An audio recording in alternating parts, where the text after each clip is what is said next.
ఈ ముందు మనకి కనిపించేది హయగ్రీవ స్వామి టెంపుల్. ఇది పుష్కరికి వెళ్తుంటే ఎదురుగా మనకి కనిపిస్తుంది. వరాహస్వామి పుష్కరినికి ఎదురుగా ఈ స్వామివారి టెంపుల్ ఉంటుంది. మనము స్వామివారి దర్శనానికి వెళ్ళే ముందు తప్పకుండా ఇక్కడ ఈ స్వామివారిని దర్శించుకొని ఇక్కడ హయగ్రీవ స్తోత్రం కంపల్సరిగా మనము చదువుకోవాలి. ఇక్కడ అన్ని లాంగ్వేజ్లో బోర్డు మీద తెలుగులో, తమిళ్లో, హిందీలో అన్ని లాంగ్వేజ్లలో హయగ్రీవ స్వామి స్తోత్రము. హయగ్రీవ స్వామి విద్యని నేర్పినవాడు, మంచి విద్యాబుద్ధులను ప్రసాదించేవాడు. అశ్విని దేవతలకి విద్యను నేర్పినవాడు హయగ్రీవ స్వామి.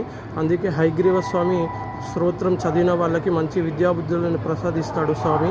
అక్కడ మనకి నేను ఒకసారి చదువుతాను చూడండి. జ్ఞానానందమయం దేవం నిర్మల స్ఫటికాకృతం ఆధారం సర్వ విద్యానం హయగ్రీవముపాస్మయే.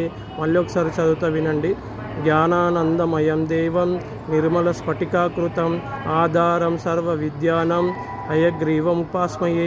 ఈ శ్లోకాన్ని ప్రతి ఒక్కరూ ఈ స్వామివారి దర్శనం చేసుకొని ఈ శ్లోకాన్ని చదువుకొని కూర్చొని కాసేపు ధ్యానం చేసుకొని, లేకపోతే మెడిసిన్ అలాంటిది ఏదైనా చేసుకొని, జపం కానీ అలాంటిది ఏదైనా చేసుకొని తర్వాత స్వామివారి దర్శనానికి వెళ్తే ఎంతో భాగ్యం అండి, ఎంతో పుణ్యం.